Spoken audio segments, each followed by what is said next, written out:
an original. From Story Studio Network.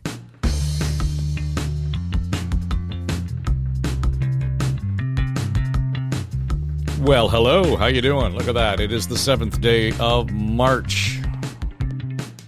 Welcome in. Now and next. It's our flagship podcast at Story Studio Network, and good of you to join us. If you're a regular listener and you know somebody who you think might enjoy some of this or have a bone to pick with what we might have to say, feel free to share it. Yeah. Leave us comment wherever you listen to your podcast, and you can always find me on the social media at Dave Trafford. Instagram, Twitter, LinkedIn, Facebook, Threads, whatever. Because we talk about stories that actually do have an effect on how you live your life, do your business, the jobs that you have, the play that you do, the work that you do, you and your family and your kids. But it's not always the story that you're going to see above the fold or you're going to hear about in talk radio. Two good examples of that today. There's been all kinds of commentary around the online harm bill that was introduced in Ottawa last week. And I understand why the media does this. You know, they're big. It seemed as though the major narrative thread was around whether or not somehow we were going to have personal ID for adults who want to watch porn online. Okay, I guess. That's not the whole story. It's not even the most important part of the story. In fact, it's not the story. It's not in the story. It's not in the bill.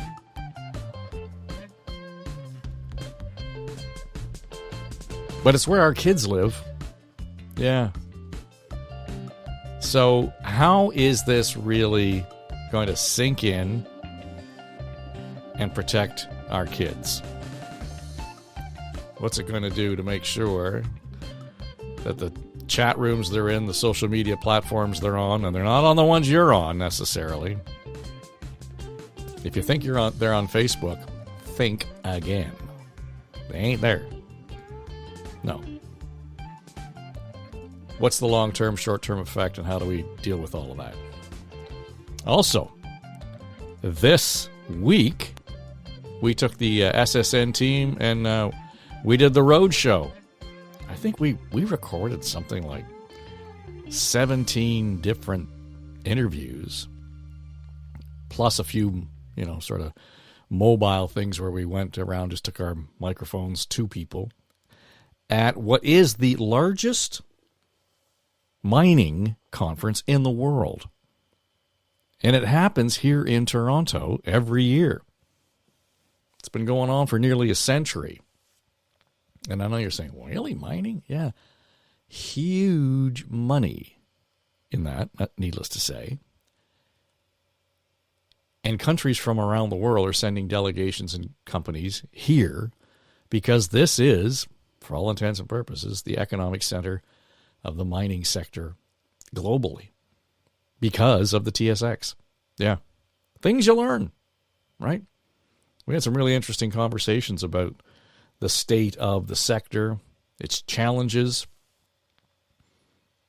Primarily, they're perceptual. Something similar to what we focused on in forestry, but I think their challenges are even deeper. We've been telling a really great story around the forestry sector with our podcast, Canadian Forestry Can Save the World. And the intention is here to talk about it is a renewable resource.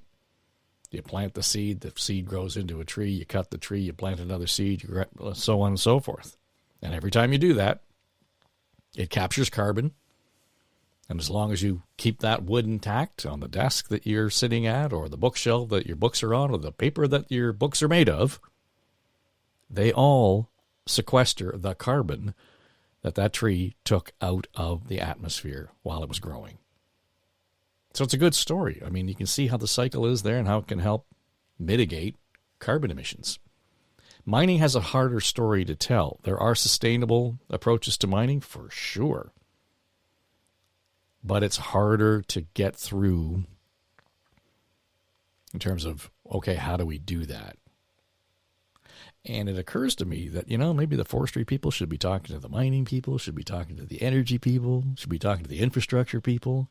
They've all got a way of doing this, and they can't do it on their own. They should be doing it side by each and hand in hand and arm in arm and step and all that stuff. Because there's a way to do this, still have the mining, still have the minerals we need, and get to a point where the overarching sectors, as they overlap, can be net zero, for sure. And we don't have to ruin the economy to transition away from fossil fuel. So there was just a lot of fascinating conversation going on there. Some really cool tech, too.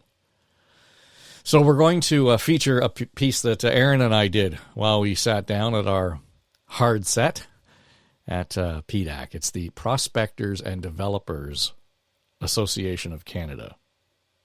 Yeah. And as I said, it's been going on for 90-plus years. Right here in Toronto. And, of course, a good deal of the business that was being done in Northern Ontario. So we'll get to that. That's coming up. But first, we do want to talk about the Online Harm Act. And what does it, what could it mean for the safety of our kids?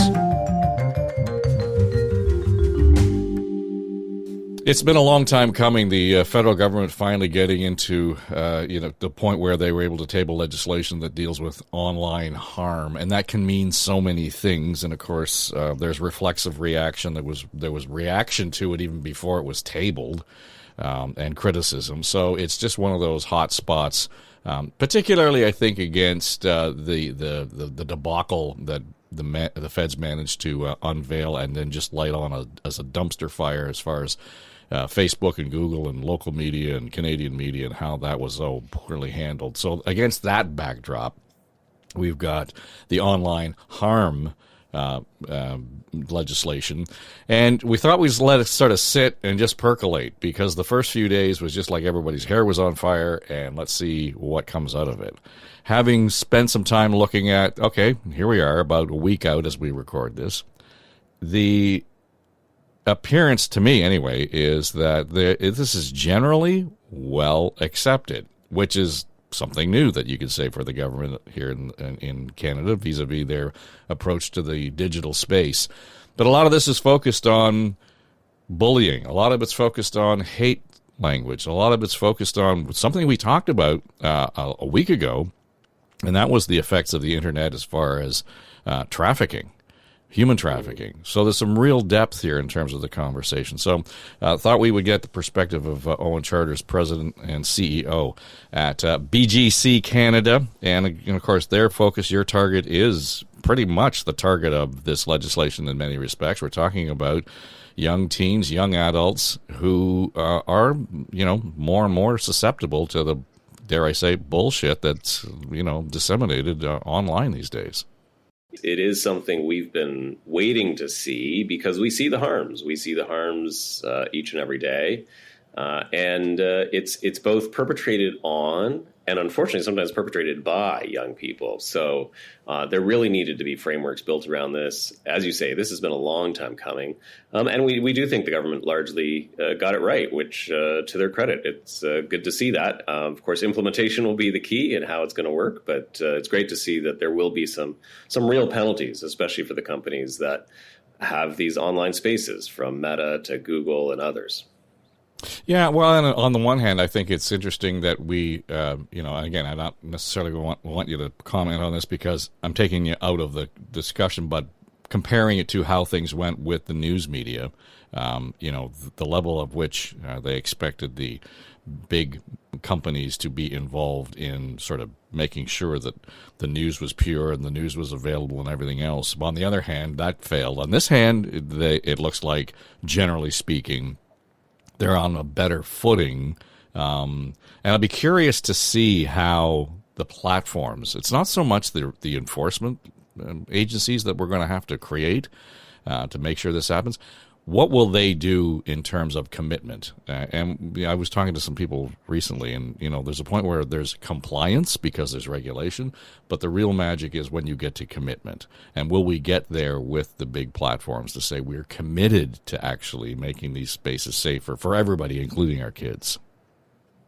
And I think the fascinating thing in that side, and what's so different about the news media bill is, that I think everyone was on opposite sides in the news media bill, less, more, whichever it might be. In this case, when you talk about harms, especially against children and youth online, everyone's on the same page. It's just a matter of how far do you go. Nobody wants there to be harm to children and youth online. And the other factor is that these companies have been caught, they've been caught essentially with their pants down. I mean, they were testified in front of the U.S. Congress, and in the testimony and in the evidence presented, it was presented back to them that they themselves knew about the harms, that they themselves had the tracking through their algorithms already quite a bit of knowledge about what was happening, and had essentially admitted that they weren't doing a lot about it. So at the time, they were saying, well, it's a user problem. We know there's a problem, but it's up to the user. And I think they've been publicly castigated to say, look, these are children. These are kids under 18 or in some cases under 13. And you're saying it's up to the user to make the decisions about creating a safe place and reporting. Well, that's not really appropriate anywhere in any other space in this society. So I think the companies have felt they need to be on the right side of this legislation and doing the right thing. So fingers crossed that continues, and you don't just need a regulator, you need these companies to feel shame to start doing the right stuff.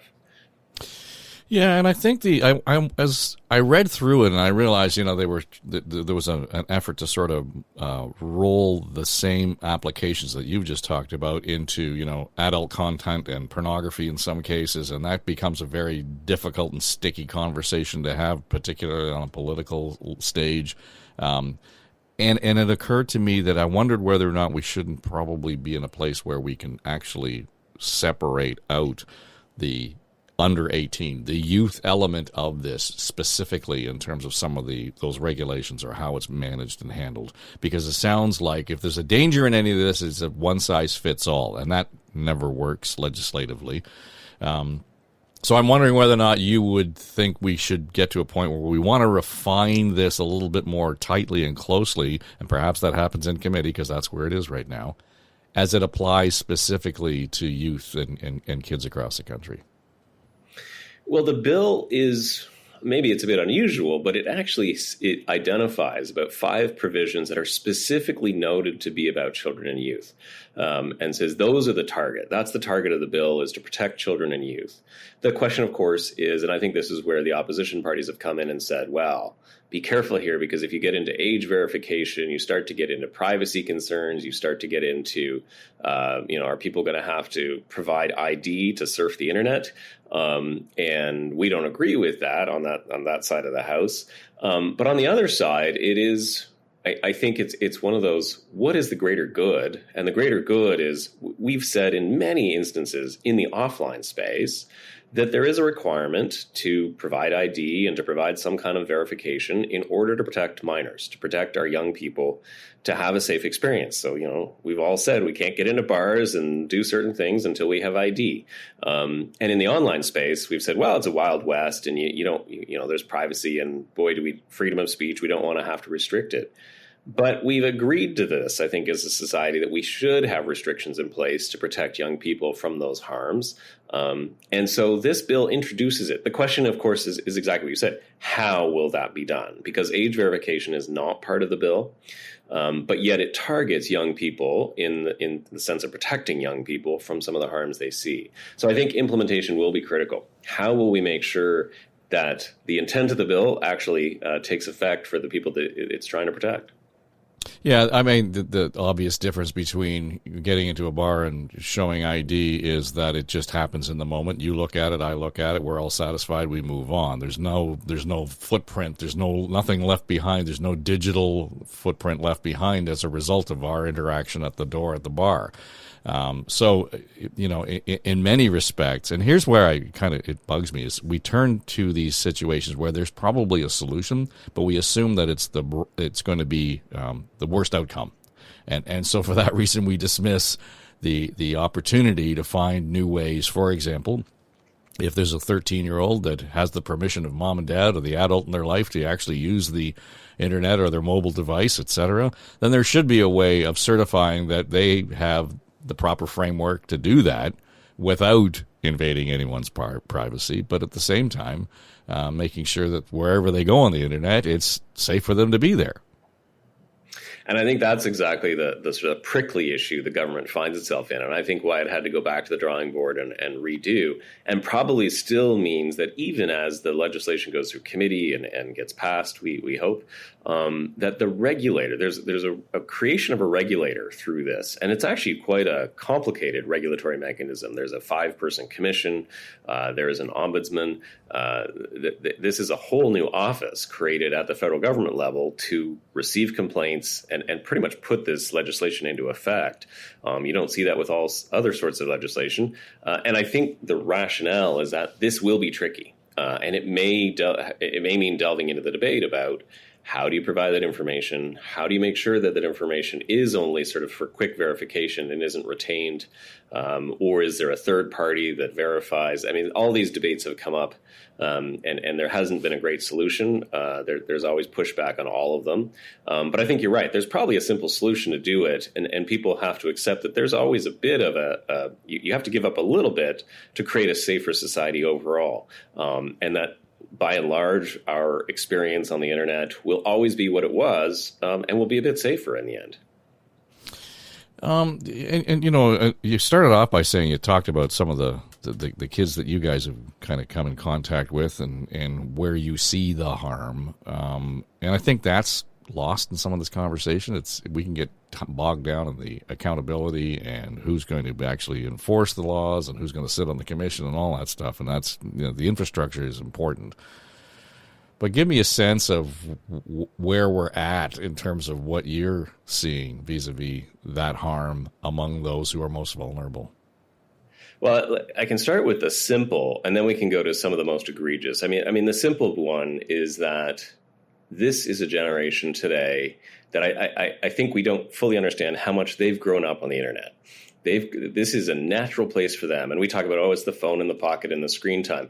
It's actually more than that. It is their entire social space is defined in large part by the experience they have online. So that space is critically important to them. It's as important as the schoolyard playground. But it also means that it's ever present, unlike the schoolyard playground. So you have kids that come home at the end of, let's go back 20 years. When you came back home from school and maybe you got bullied at school, when you got home, the bully had gone to their house, that they weren't able to, they weren't bullying you anymore. You had dinner, you slept soundly, and then, of course, you had to dread the bully the next day at school. But you could talk to mom and dad, and you could, get away from some of the incessant pressure. Well, now that bully follows you around because they're in your pocket on your phone. So at 3 a.m., they could be texting, but they also have a capacity to rally the troops. So get classmates to, add comments, post a nasty picture that makes fun of someone and get others to comment on that picture. So the bully never disappears.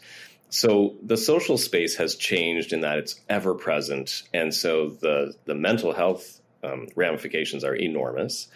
You can't get away from it. But that's actually the most simple and benign thing. What we're now seeing is worse, and that's the fact that we can create safe places in the physical realm so that adult predators are screened and are not there. But in the online space, they can find their ways to where kids are. So they know that there's chat apps like Discord, and Discord gets used as a messaging space for people while they're playing video games. Kids love to be on the video games. They like to chat with their friends. And there's people who have figured out how to infiltrate those spaces and strike up chats with kids and for all kinds of harmful reasons. One, just to sort of be close to them. Two, to start requesting that they do things that are inappropriate, send pictures, just to chat with them. They can sexualize the content. And in the most egregious things, we find that there's people online who are looking to harm others, who for whatever reason, derive some sort of satisfaction in a twisted way from actually getting someone to harm themselves, all the way to seeing people who have taken their own lives as a result of this. So from body shaming to pushing people to the edge and manipulating them. And that's, I think, what's really scary is this can happen in places where I think parents, guardians, teachers, others don't see it happening because it's happening in this hidden device in someone's pocket.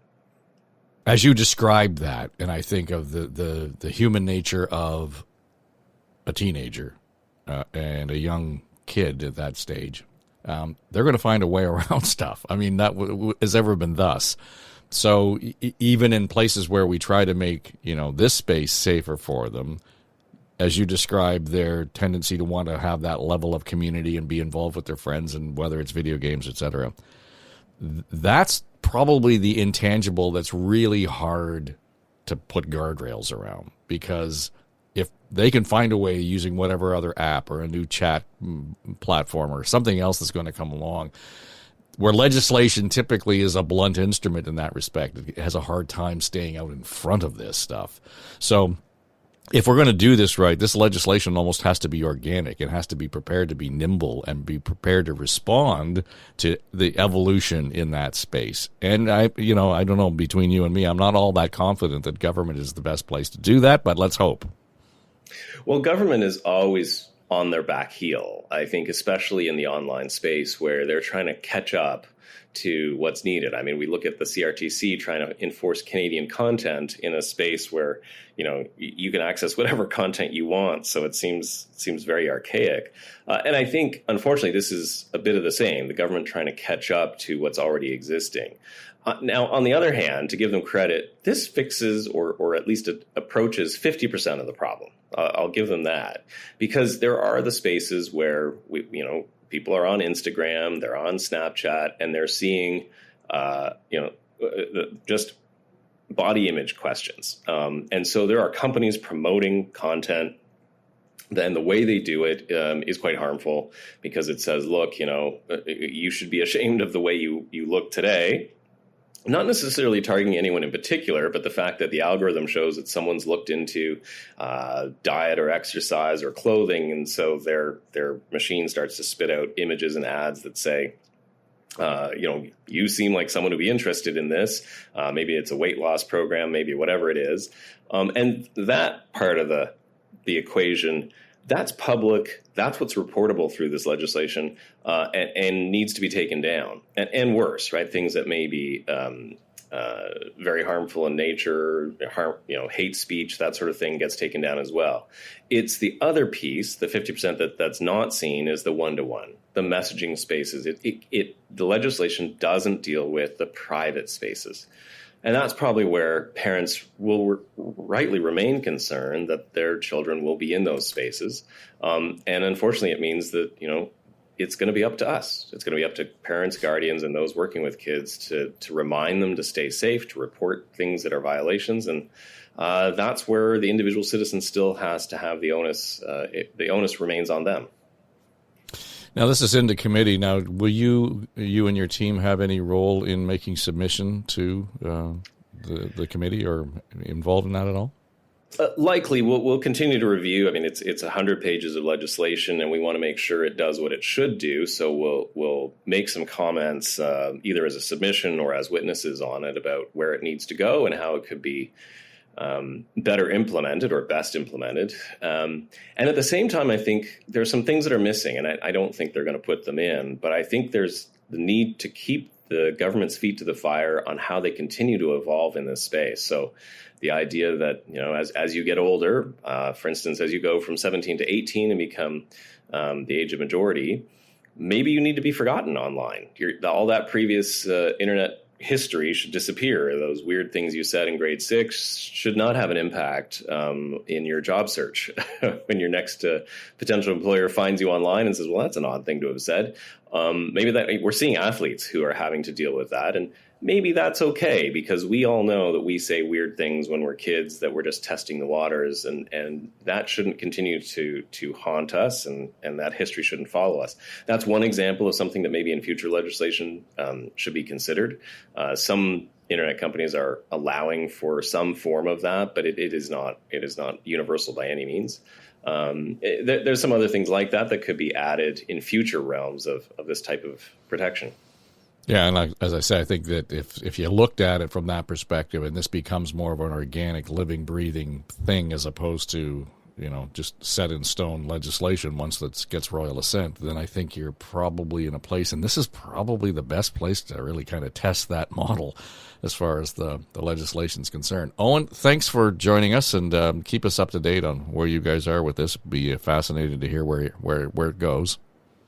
My pleasure, Dave, and we absolutely will, because this is the future for all of us and the future for the next generation, and it's important they have a safe place to grow up in.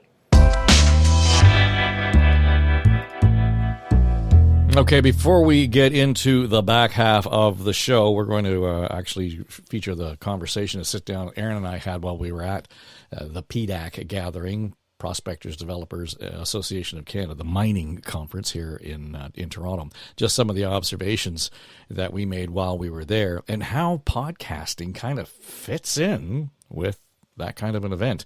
I just want to remind you, tomorrow, in your podcast app, wherever you happen to be listening to this, you will find On the Ledge. It's your Ontario Politics podcast, and typically joined by John Wright from Maru Public Opinion.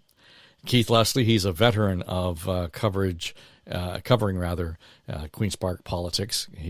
Keith and I go way back, longer than I've known John Wright. And Sabrina Nanji from time to time drops in. She is the editor and publisher of the Queen's Park Observer. There were a few things, in fact, that came up at the big mining conference that I think we'll be talking about, including developments around the Ring of Fire.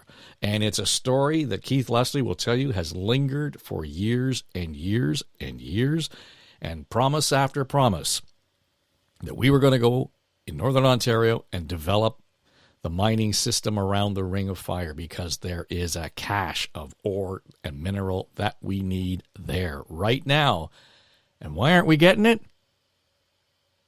Hint, lawyers. Yeah, so we're going to get into that and other things. That's coming up tomorrow on the Ledge, your Ontario Politics podcast. Let's go to the Metropolitan Toronto Convention Centre.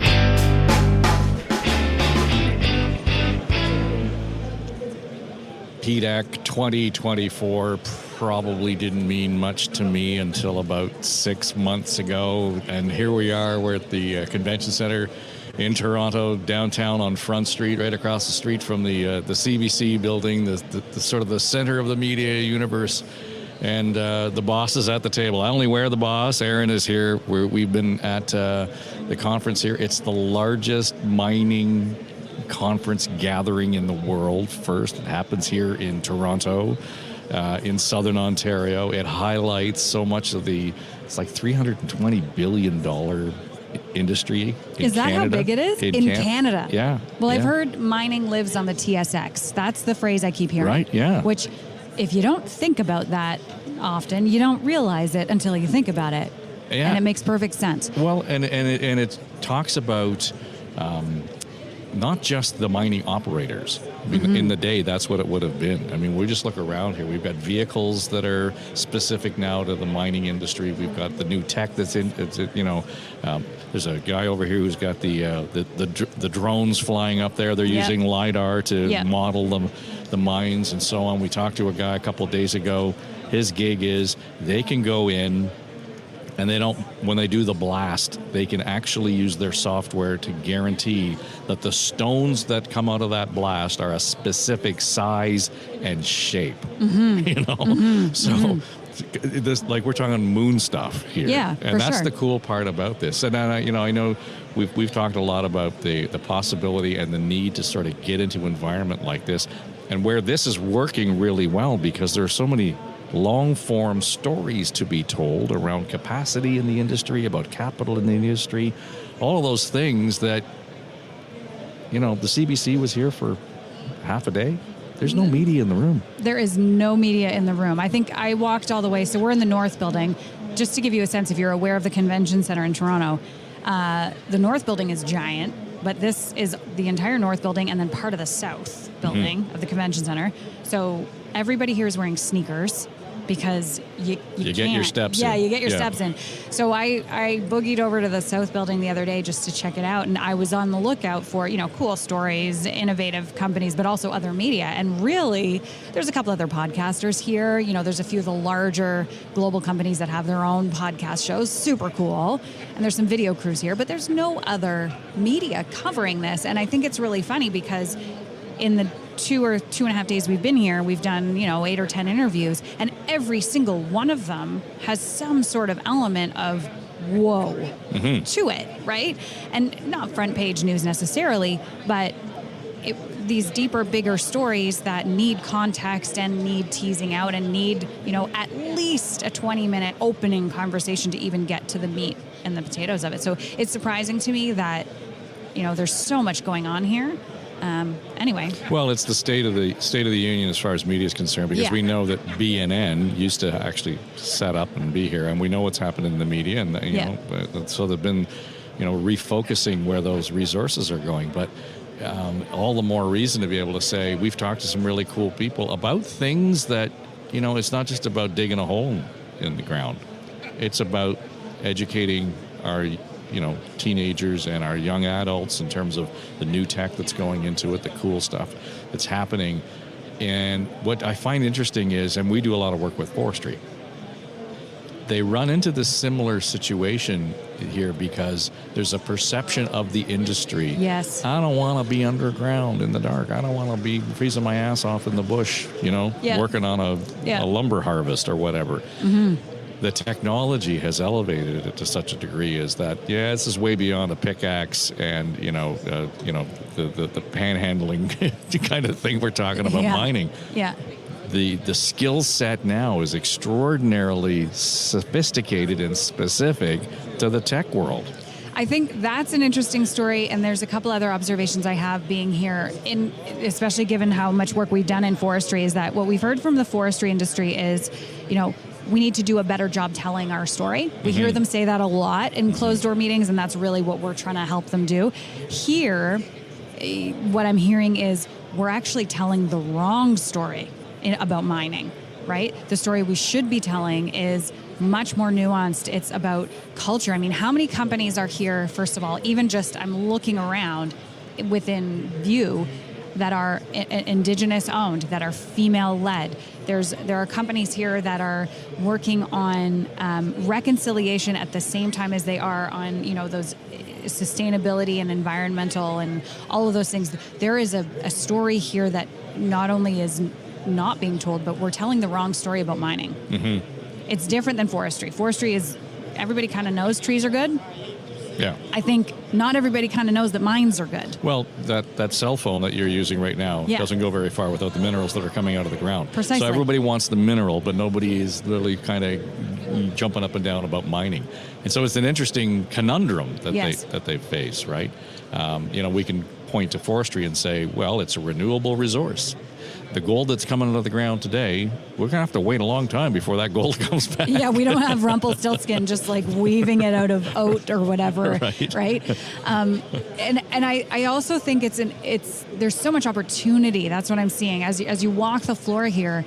Every third booth or so has a big banner that says we're hiring. We're hiring. Yep. Click the QR code and check out what we're hiring for. And the jobs that they're hiring for are marketing, they're sales, security, technology, technicians, engineers. Like, it's not just a sciencey, nerdy, or a labor job. Yeah. There's tons here. Well, there's a group we talked to yesterday. It's an indigenous company, and 2 women run the company as you point out. And it's all about skills and the skilled trades and providing an opportunity for women to be involved in the skilled trades, specifically in mining. And the cool part about it is that they offer their program free to Indigenous women in Ontario. And it's an 8-week program.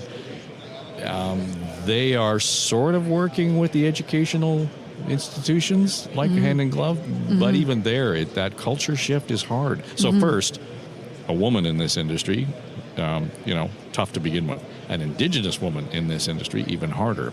An Indigenous woman in this industry in skilled trade is even harder. Yeah. And they're making headway and success there. So there's some really important stories in terms of where this industry is going. And I was fascinated to see how much focus there is on ESG here. Yeah, I noticed that also, the ESGI. Yes, I. Yeah. Right? So that's environmental, sustainable, social, governance, Indigenous. And they add the I for Indigenous. Yeah. And it's because they're realizing that so much of this is happening on the traditional lands of the First Nations right across the country, not just in Ontario. And if you don't take their perspective into account, it's not just about asking permission. No. Right? No, and that's this is too not often. that. Right, No. yeah. And I, the work you and I have done with forestry, I've come to understand the importance of the use of language, and that is to say there are stakeholders. The First Nations are rights holders. Yes. Right? Yes. So it's a different conversation to be having. But it's happening in this room, which I think is fascinating, just in and of itself. It's completely fascinating. I feel like we're just toe dipping into this, and we'll probably go home and have so many other questions and lines of inquiry and people that we want to meet and talk to just to learn, right? Like, I want to learn more about what's going on here. Something else I'm loving is we're in the Northern Ontario Mining Pavilion.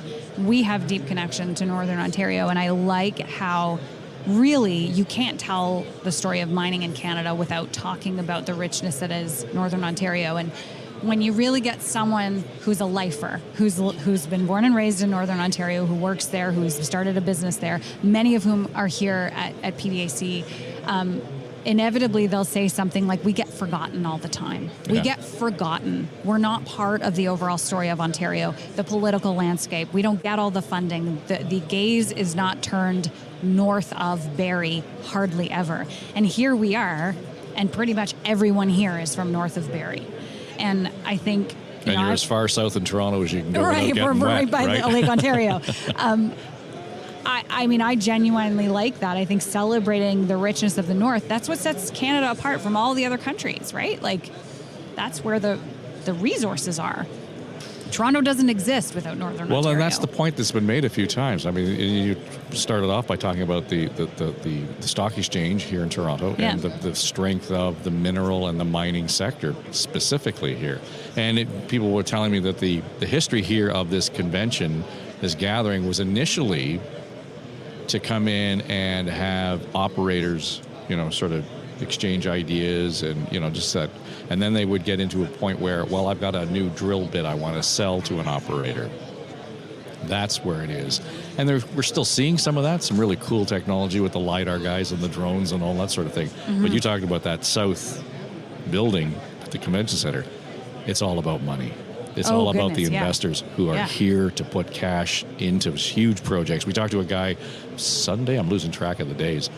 His technology is he's got bacteria that he adds into gold, and it helps extract the arsenic. Now, I'm oversimplifying that 3 ways to Sunday, but that's what they're able to do. And what it means is the arsenic doesn't go into the water, or, there's some real benefits there. Yeah. And he's at a stage now where he wants to build his own facility and have the mining operators and the mining companies bring their resource to him. He'll process it and out it goes. So he was sitting here and he says, Ken, I'm heading down to the south building and we're looking for $20 million. Yeah, I'm going to come back with a $20 million check. Right. Yeah, that's what's happening here at PDAC. So there's a lot of layers here. So I would encourage, honestly, anybody who's listening who has a story about mining that they want to share that we're not aware of, because listen, we're not aware. Yeah. Just reach out. Let us know. Yeah. Because I'm genuinely curious. I genuinely want to learn more. Well, and the cool thing is we did this because we started our relationship with the folks in North Bay. We've got the Echo network up and running. Yeah. So this is a real interesting combination of work that we're able to do with Scott Clark and his team in North Bay, our team right across, certainly Eastern Canada with Story Studio Network. And I know you guys are doing, what's the conference that you and Scott are doing now in Halifax? And it's something to do, it's with mining, right? The Diamond Drillers Association are hosting their national conference in Halifax. I think it's in May. So we're going to be there talking about what I hope to be talking about is, getting social license through new media and storytelling. Yeah.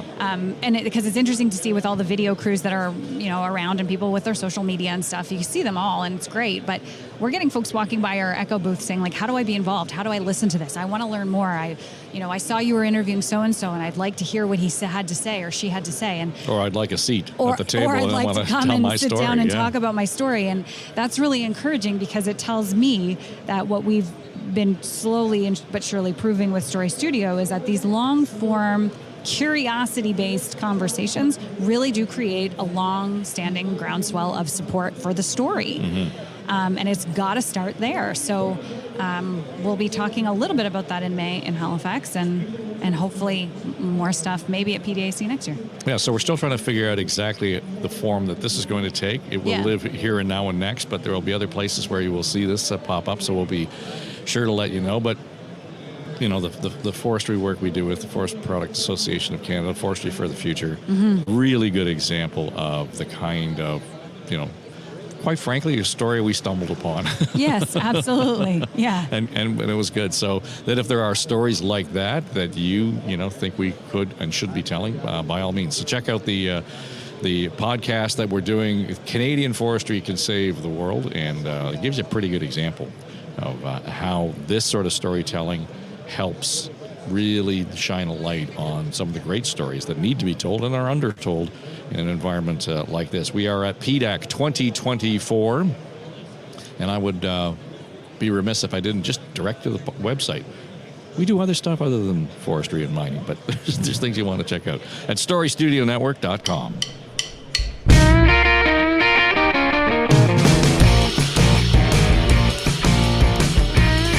All right, that'll do it for us. Thanks, by the way, to Mike Trutler. He did all of the audio and video tech work on site at PDAC. And it was fun. We had a good time doing that, met some really cool people. And we're going to feature some of those conversations we had coming up on here on Now and Next.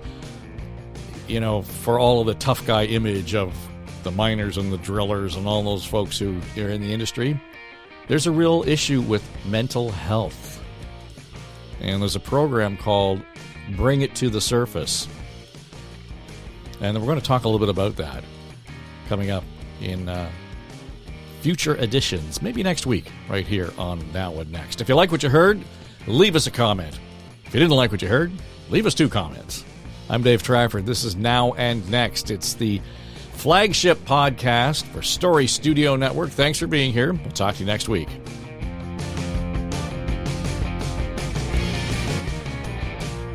Pay no attention to that man behind the curtain.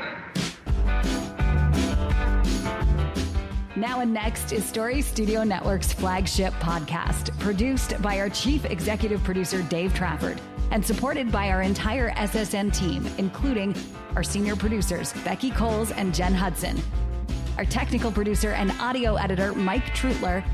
Jamie Nickerson is our production manager, and our sonic logo designer is Greg McDonald. Also, I'm Erin Trafford, Queen of the Universe. And that's all I have to say about that. Okay, everybody, that's a wrap. This is SSN. Story Studio Network.